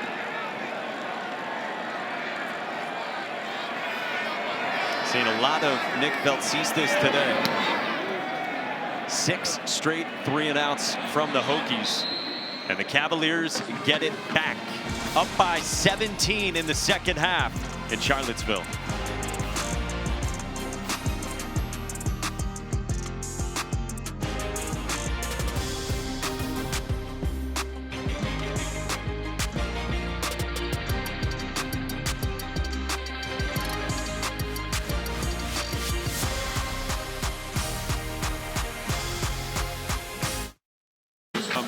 The college football playoff. 5-win team a year ago, and Chandler Morris and the Hoos are up 17 on the Hokies. It's been one-sided so far in this one. Inside of 6 to go in the third. Morris under pressure, got it to Cam Courtney, broke a tackle of Williams and gets popped out of bounds right near the sticks. Sherrod Coville made the stop on Courtney, but he's got a first down. Yeah, nice job by Courtney, catch and run from Chandler Morris. Nice drive starter. All right, they've been running the ball, and finally they spread things out a little bit and hit Courtney out in the flat.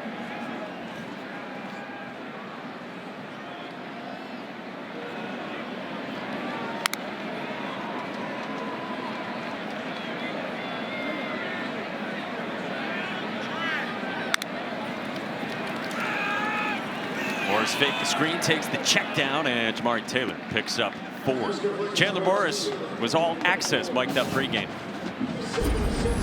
It's just warm out here. It's a hot summer day in Texas. Last year was like, yeah. Yeah, a little chilly here. Taylor on the ground for 2, but not too bad, right, Don? Yeah, it says the guys up top there. But I will tell you, Chandler Morris hasn't looked affected at all, but he did slide over from the regular chair to the heated bench before this possession. Pride of Highland Park, Texas. Faces 3rd down and 4 for the Cavaliers.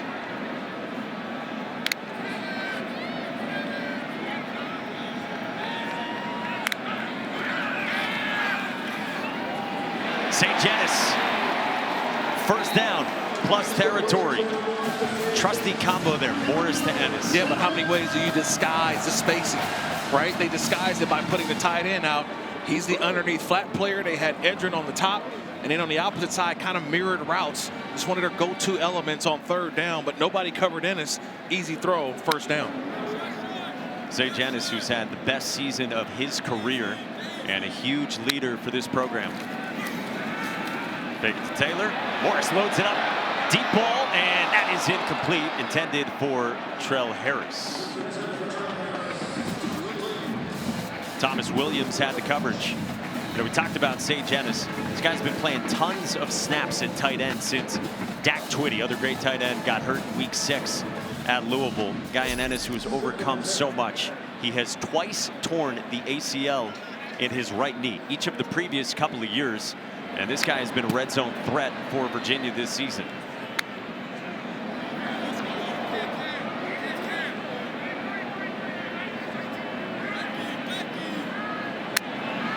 Morris on the check, puts it in the belly of his running back Taylor. 3rd down and medium. You guys are talking Sage Ennis. He's really an extension of Coach Elliott in the locker room, too. Played for him at Clemson, knows him well. He's been a catalyst in setting this culture with Coach Elliott. Last year he was injured, guys. He was drawing up plays for Des, coaching in practices, and Coach Elliott told me it is understood he's joining his coaching staff when he's done playing. Yeah, the right-hand man in the tight end room for Des Kitchings. 3rd down and 6 here again for the Cavaliers.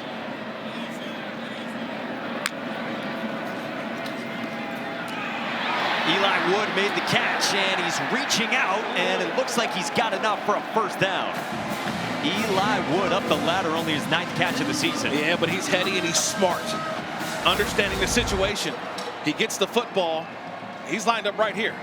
So watch when the ball gets there. He knows where that yard marker is, right? Tries to just lean, makes one guy miss, and he extends the football. And yeah, his quarterback likes it too, point for a 1st down. But that's understanding the situation, knowing where you got to get to for a 1st down was Eli Wood. Originally joined this Virginia program as a preferred walk-on. He's played a big role the last few weeks, especially with the Notre Dame transfer. Jaden Thomas still hurt. Pressure picked up by Whaley, and Morris connects to John Rogers. Absorbed the hit, the sophomore tight end, with only his 7th catch of the season, good for 18. Well, you've talked about Sage Ennis. You mentioned Dak Twitty earlier. And then John Rogers, who's got a lot of playing time because of the injury to Dak Twitty, comes away with a huge catch. Like you mentioned, Mike, only his 7th catch on the season with a big grab right there for Virginia. Already had a harness, you see, on the right shoulder, and then took a big blow from Tyson Flowers. So Twitty's out for the year. We got Rogers gritting his teeth. Behind him, it's Walker Wallace, a guy who a few months ago was playing lacrosse at Cornell. That'd be next up at tight end. Yeah, they just keep rolling them through. I think he'll be okay. Virginia offense in particular that has dealt with all kinds of injuries throughout the season. 5 different Who's with a catch on this drive. On the flip, Cam Courtney behind an Ennis block gets dragged down at the 10 by Emmanuel Hickman on a 9-yard pickup. A little creativity there from Des Kitchens, right? You get everybody moving. Lyman going one way, and it goes the opposite way. A big gain. Right side of your screen, live action, Harrison Whaley has enough for a 1st down. So 1st down and goal for Virginia. Now we got extracurriculars in the end zone. Jamal Edrin ends up without his helmet. Chandler Morris raced in to the defense of his wide receiver. And 23, Thomas Williams was the other guy going at it with Edrin. And remember, we talked about it earlier in our meeting, composure. It's a moment in the game where you got to keep your composure. Here's 2 guys at the end just battling. And now you got to be smart, both players. We're on the field of 1st down. After the play, unsportsmanlike conduct. Defense number 23, offense number 7. These fouls will offset. It'll be 1st down. That's the first unsportsmanlike conduct foul for each player towards disqualification. Watching it, I think it's fair you get both guys there. Yeah, it's fair. And also, too, if you're Tony Elliott at some point, and that's what he's telling, I need you next week, right? I need you next week. I need you in Charlotte. So we got to maintain our composure. You've got more to play for this season. They don't. That's what I think Tony Elliott is telling Jamal Edrin right there. Keep your calm, keep your composure. 11th play of this drive, and it's 1st and goal. Morris under heat right away. Sidestep Bell. Morris around the corner, and he's able to get rid of it. Boy, he's nimble back there. How many times have we seen that play, right? Where he just reverses field, and you see the speed to get to the outside. This is a dead play, right? Look, the defense has got you. But the ability to extend the play and not try to force anything right there to Troy Harris. Just throw it out of bounds. Get to the next down. Don't take a sack. That's the experience that they gained by getting Chandler Morris this year in the transfer portal. See what he's done against the blitz, and then without pressure. And he's acquitted himself very nicely when he has been blitzed this year. Play clock winding down on the Cavaliers. Morris the keep.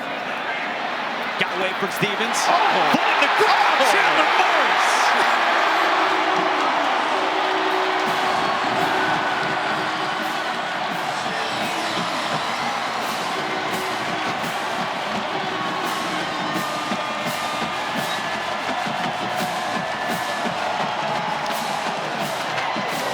An exclamation point from Chandler Morris.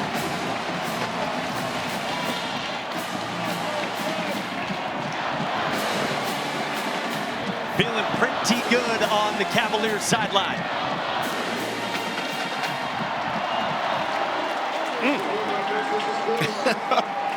Mr. Morris. Watch what he does to number 18, Isaiah Cash. See how he's got his head down, he's running for the sideline, then he just hits the brakes. Puts Isaiah Cash in a spin cycle, and then gets vertical for the touchdown. 18's got, see, watch 18 Cash, he's there, he's looking and, oh, that's to stop the move, to get upfield. Man, Chandler Morris putting on a show right now. An outstanding job by the quarterback. And you see the fans in the background, they knew it was a touchdown. They've walked such a fine line this year with Chandler Morris in the run game. Des Kitchings has had to have the conversation throughout the year with his quarterback about only running Morris when it's necessary, because he's taken hits. I mean, remember 3 weeks ago here at Charlottesville, he got knocked out of a game in the second quarter after he took a hit to the head, was in the concussion protocol. Yeah, was that the game against Wake Forest? It was. Yeah. But then when you get into the red zone, that's when they unleash the running ability too. Well, and that's the hardest part. When you have a quarterback with that kind of ability, you got to play all 11. You got to play all 11, meaning that you got to count him as a runner. To Matt Berry in the studio.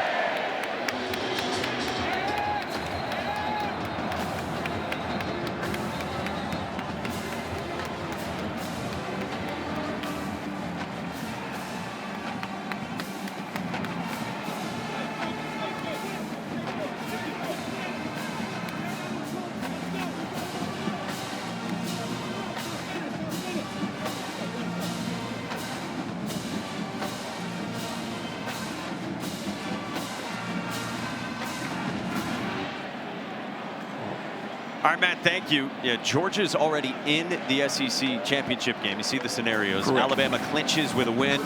If Auburn wins, then Ole Miss goes. We're still wondering about Lane Kiffin through all of this, and it's, what, past 9:30 Eastern time. Well, I think a lot of that news is going to happen from Kiffin at the conclusion of that Alabama-Auburn game.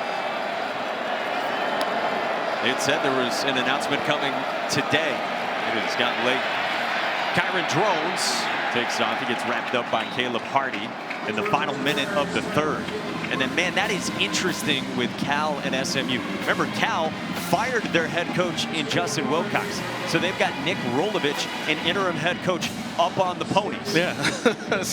Who Cal's coach at the time, Justin Wilcox, brought onto his staff. So they've got a lot of guys over there right now who are playing hard, playing physical, and understand what's the moment for them.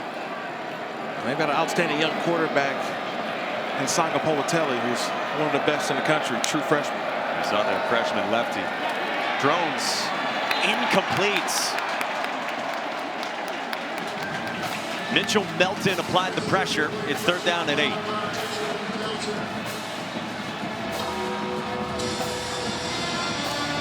It's been 3rd and long all game long, it seems like, especially in this second half for Virginia Tech.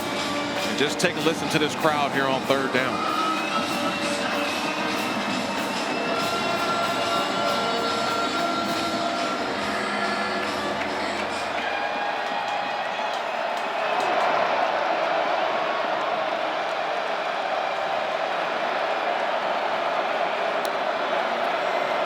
Virginia heats it up. A pickup, a deep shot from Drones. Downfield, and it's dropped by Snook Peterkin.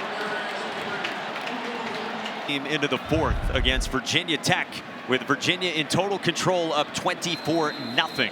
They will start from just inside the 35. It's been a different look in the eye of Tony Elliott over these last couple of days. We've seen him now 4 different weeks this season. Yesterday, talking to him, felt different. Yeah, it just felt different because I think the stakes are different. But also, too, let's remember, 4 years ago when he took this job, and you have a couple of seasons where the first season was obviously stopped due to the tragedy. They didn't finish that season out. Then a bad year the next year. You mentioned last year, 5-7.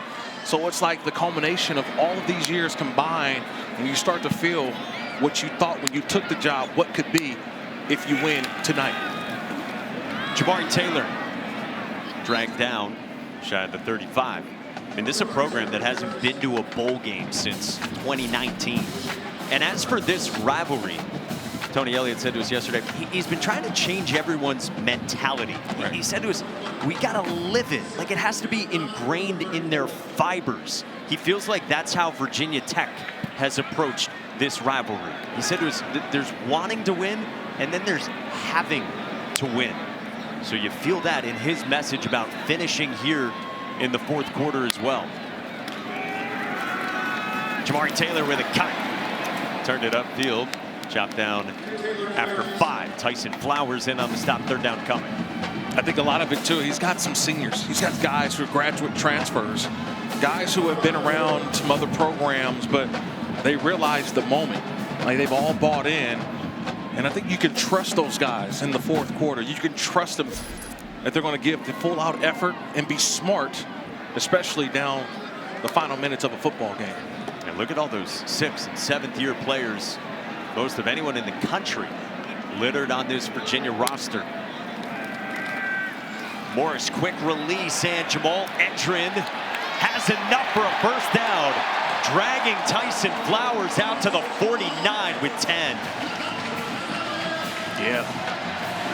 Love that combat. That's a combat catch.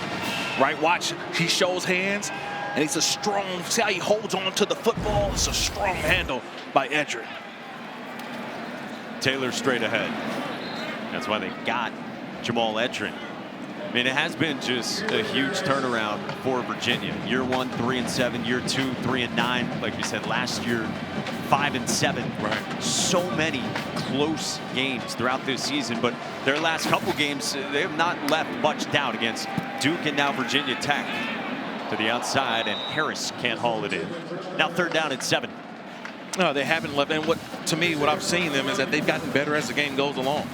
Right, they get off to some fast starts, and then all of a sudden there's a lull within the game. And so, can you finish? That's why I think Coach Tony Elliott is preaching to his guys. We got to finish.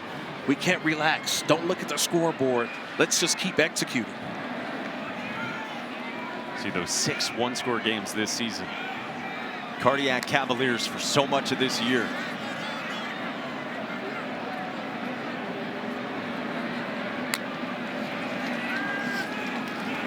Morris looking for Edrin, and a penalty coming on Isaiah Cash.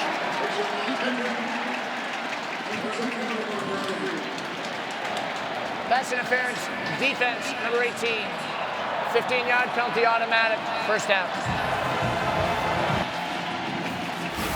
Yeah, Cash just holds on. It really starts with, see the switch release?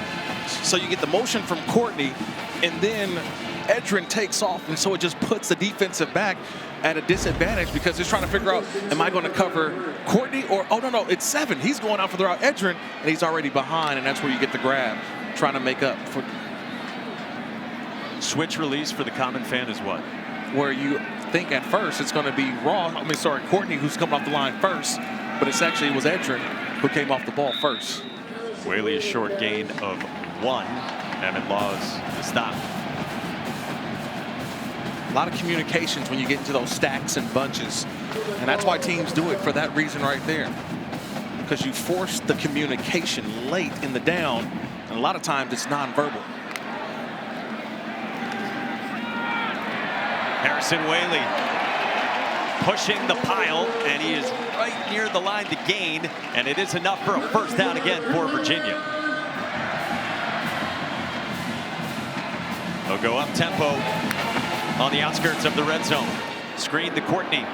Got a block along the edge, and Cam Courtney dragged down by Cash, but there are 2 flags. Isaiah Robinson, the true freshman wide receiver, was blocking on the edge to set up that screen. Holding, offense number 84, 10-yard penalty, first down.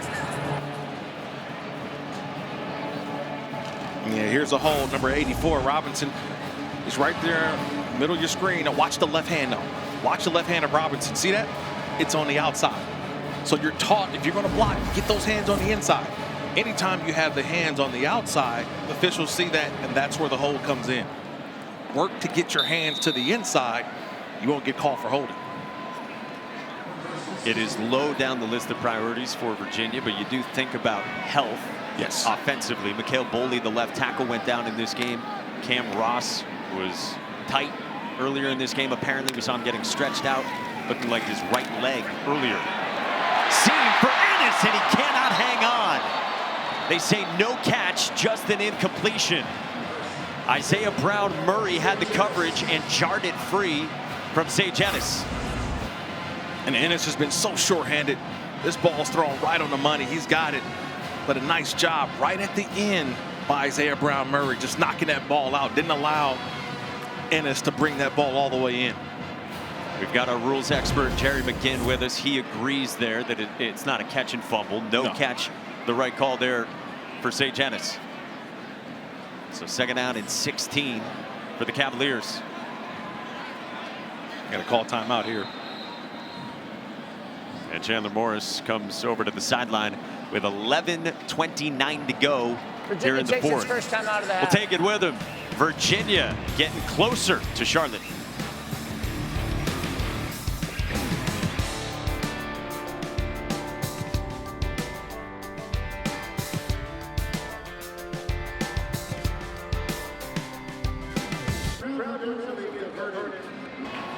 Back in Charlottesville, they are ready to erupt at Scott Stadium. 11.5 minutes away, with Virginia up by 24 on Virginia Tech. Like Monaco, Kirk Morrison, Don Davenport with you in our game summary tonight. Virginia Tech 7 straight 3-and-outs. Jamari Taylor has run for a touchdown and thrown for one on a direct snap pop pass as well. Cavaliers just inside the 30 with second down and long. In the belly of Taylor, made a man miss, and he takes it inside the 25. Jaden Keller, the tackle, third down on the way. Again, if Virginia wins, they go to the title game next weekend in Charlotte, like we talked about at length. Same scenario for SMU, but they trail Cal 17-7 out west in Berkeley. Yeah, I know a lot of fans out there in Durham, North Carolina have their eyes peeled to that game, because definitely opens the door for Duke to get to that conference championship. Duke got a win today at home in Durham against Wake Forest, 49-32. Taylor a burst, and he gets dragged down by Caleb Woodson. And Taylor is short. No flag on the field for any potential horse collar. And Taylor a little bit slow to get up. It's a big sigh of relief right there from these Virginia fans. Looked like he was right around, but he's pulling the back of the jersey. Right there, had his name on the nameplate. That's a good no call. I agree with Jerry McGinn, our rules official expert. He's right around the nameplate, not inside of that horse collar area.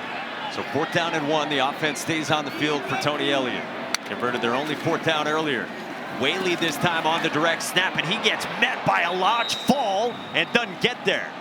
So the Hokies force a turnover on downs with a fourth down stop from their transfer defensive lineman.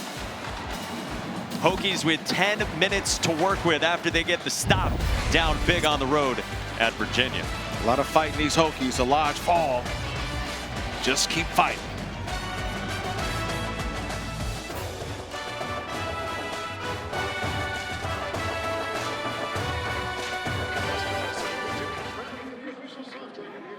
Tight-knit, a lot of chemistry. We love being a part of it. Well-representative college football fandom, too, all over, too. Yes. Saturdays are fun with this group.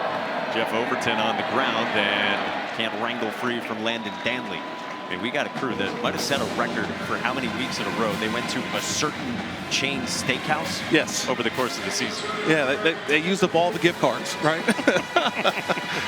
Man, some of the best crew, man. It's just all season long, they become family. And the meals that we've shared and just the conversations and our weekly travels. Yes. That's the best part.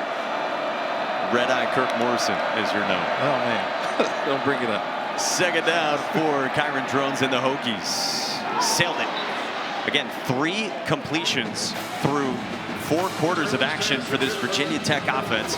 In fairness to Kyron Drones, there have been drops, and he's also without his best running back and his best wide receiver, Hawkins and Green, out due to injury. Yeah, and if you think about it, they've had to reinvent this offense. They had to reinvent their defense. You mentioned you lose your head coach in the beginning of the season after 3 games. They've had guys enter the transfer portal. So a lot has been thrown on Kyron Drones, but yet he's handled it like a true pro.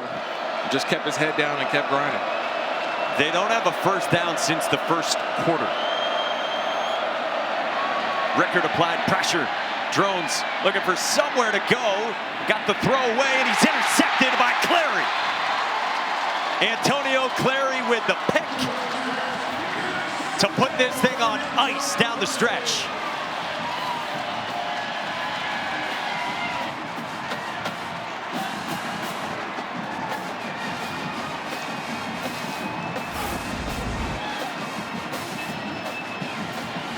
This is Drones trying to make a play.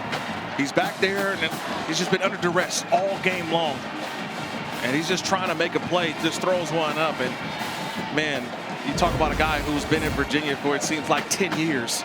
Antonio Clary, one of those guys who preceded Tony Elliott making a play here on his last game at home as a Virginia Cavalier. 7th-year senior who has said, I'm going to play football until the wheels go off. Missed all of 2023 with an ankle injury. Last year, missed half the season with a torn ACL. He's been still getting his knee drained every week this year. And so, yeah, it is fitting that he's one of the guys to have a signature moment here down the stretch. Danny Kalin comes into the game, and Chandler Morris exits the field to a well-deserved ovation here in Charlottesville.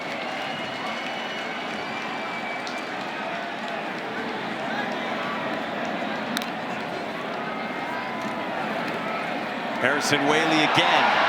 First down to the red zone. Boy, nice moment there for Chandler Morris to put Danny Kalin into this game after the first down snap. Right. Tony Elliott sensing the magnitude of that moment for Morris. Yeah, he's sensing the magnitude of, if you look out there now, it's all backups and reserves. They've removed, and now the fans are just now, whereas the PA announcer just let them know that Morris has exited the game. Very clearly now, Tony Elliott is starting to feel it. What's upcoming for the Virginia Cavaliers?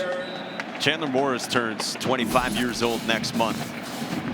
Again, he thought about before last year being done with football. He had some real heart-to-heart conversations with his dad, Chad, the former coach. And it was Chad who told Chandler, you will regret it if you walk away from football after your stops at Oklahoma and TCU before he went to North Texas. You think about Eric Morris, who's the head coach at North Texas, really brought him back to life when he talks about football, how fun football is. And Eric Morris now the new head coach at Oklahoma State. So just watching that last year and seeing where Chandler Morris is this year, I think we saw the talent, and now the ACC had a chance to see the talent of Chandler Morris. Chandler says, my career's been a roller coaster. Said I've had programs that moved off me, but says I feel appreciated here in Charlottesville.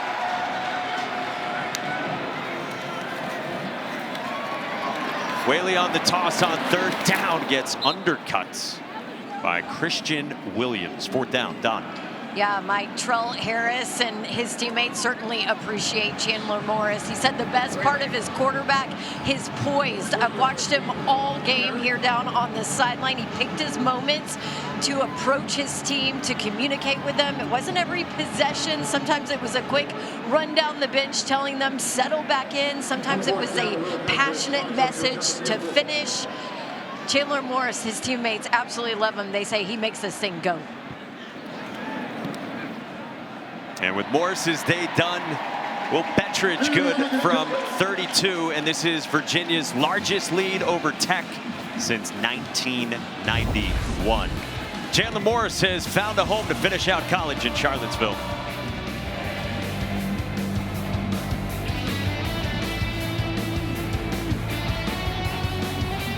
On to Virginia Tech. Let's get to the studio and Matt.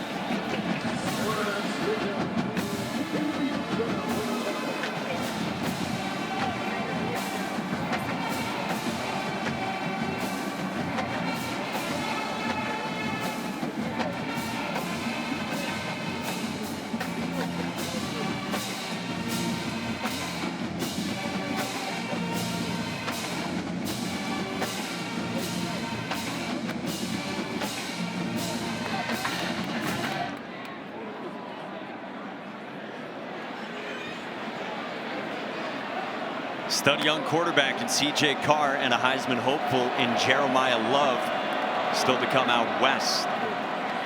Here on the East Coast, Charlottesville, Virginia, Kyron Drones breaks off his big run. He's got a first down. Devin Neal in on the stop for the Hokies. Quickly on Virginia Tech, we talked a couple times about James Franklin.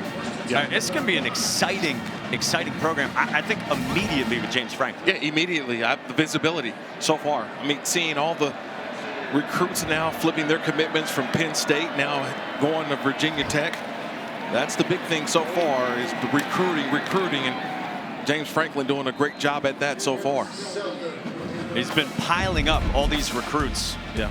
Just in a week. I mean, he got 3 on one day to flip from Penn State to Virginia Tech, part of 4 flips from Penn State in a 3-day span.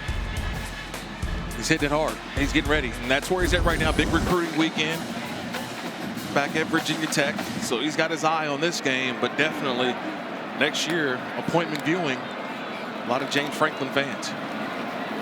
Terrion Stewart can't escape. Finished off by Corey Costner. And look, in the ACC, I mean, we're talking about a potential scenario, Virginia and Duke, and what would happen if Duke won the ACC title game. There's parity in the ACC. You got a Clemson program, a Florida State program that really underwhelmed this year, and Miami's had its inconsistencies as well, so it is right for a team to arrive like Virginia Tech. It's perfect timing, and in wide open ACC. Remember Clemson in a down year? Who would have thought that Clemson and Florida State not playing for a conference championship? This conference, the ACC, totally different now. 3rd down and 2. Drones, incomplete. Ethan Minter breaks it up, and it's 4th down. Nice job by Minter. I thought he got there just a little bit early, but did a nice job there on Wimbush, the tight end. Minter's made some plays today and got a lot of depth in that secondary. And here's a 4th down attempt. And if I'm Kyron Drones, I just keep the ball in my own hands. I try to find a way to get 2 more yards to keep this drive alive. Drones to the air on the slant. He's got Peterkin. Snook Peterkin, 57 yards, and Virginia Tech's on the board.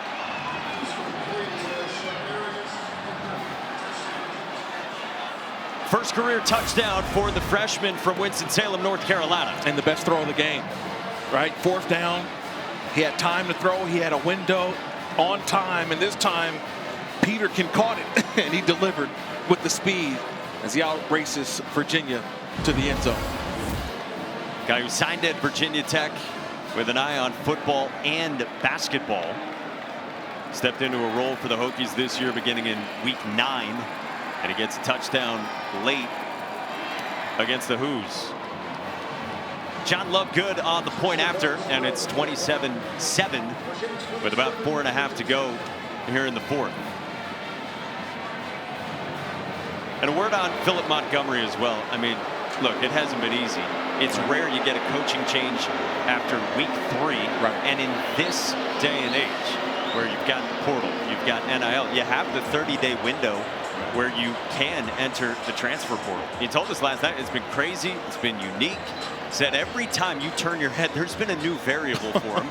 And now he's basically on the opposite side of a dividing wall, right, working on this team down the stretch from where James Franklin is working on building the new program in Blacksburg. And then on top of that, you really think that he wants to coach, right? Spent time at Auburn.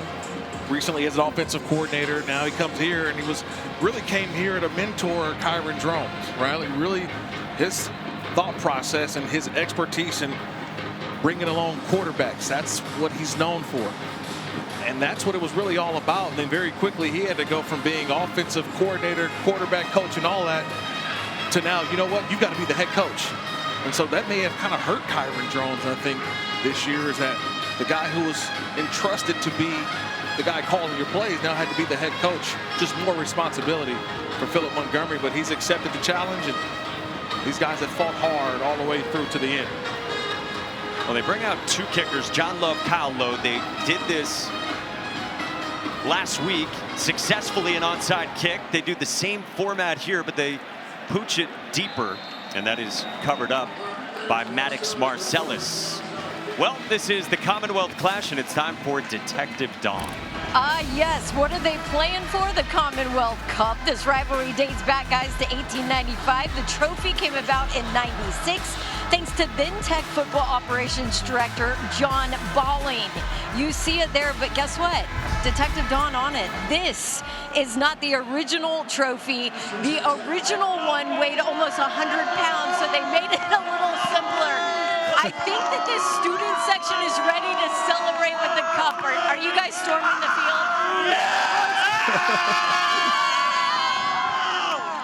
There you go, boys. All right, we got Santa there. Santa, yep. Bringing the energy. Yeah, and, I don't know about overalls without a shirt on right now. It's No. still 30 degrees, as my watch says right now. No, Too not cold for for me. me. I'm good. Yeah. Earmuffs, coat, scarf, all of that. Ready to storm at Scott Stadium.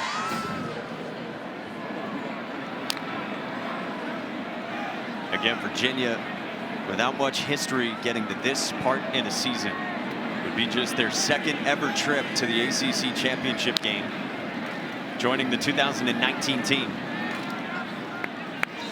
Trying to get a 10-win season as well, would be just the 2nd in program history. And again, if SMU loses to Cal, they're down.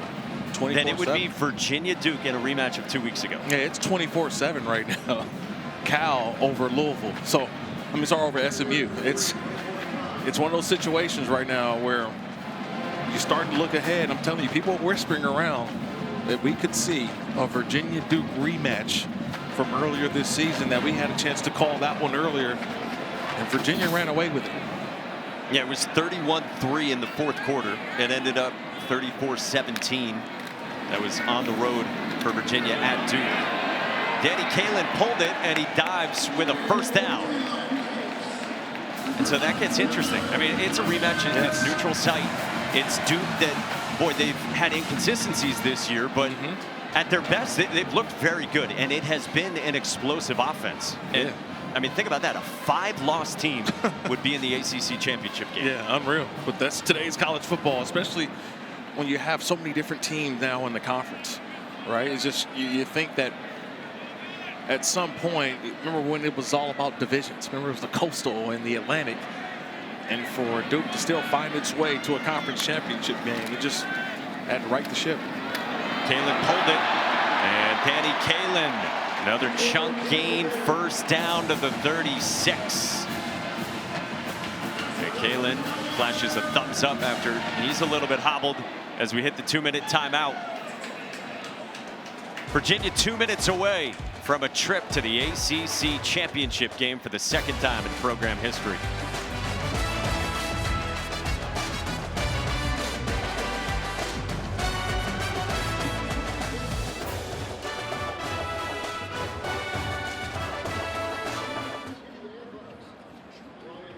Early on this season against Florida State. Yeah, they should start stretching. Got a low line of defense, but I don't know how well they're going to do against that group trying to celebrate a conference championship berth. Zay Davis stacked up around the 30. So let's spin it forward. Virginia gets to Charlotte. Let's say scores hold. Let's say they face Duke. Yes. How do you like their odds again against Duke? Well, I'll tell you this. It's always hard to beat a team twice. We've seen that throughout college football, playing teams twice, how difficult it is to repeat a performance when you've beaten a team earlier in the season. But that being said, they have a realistic shot because of Chandler Morris, because of their running game, and an outstanding defense that played well today. So the next step is conference championship, but this could be also a CFP team, college football playoff team. Zay Davis. First down to finish this thing off. What a job by Tony Elliott. First 3 years did not go Virginia's way very often. Right. Yeah, they played in a lot of close games, But this has been that concoction in sports of dream season, close games, the right mix, the right chemistry, and it has all come together for the Cavaliers. Yeah, it came together right at the right time, right? A lot of love for Coach Morris. I mean, for Chandler Morris right there, giving his coach Tony Elliott some love.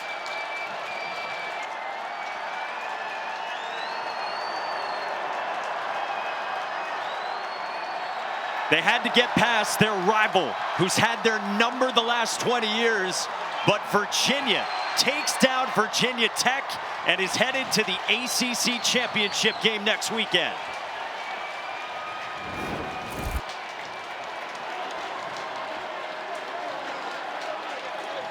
Second title game in program history. Biggest win over Virginia Tech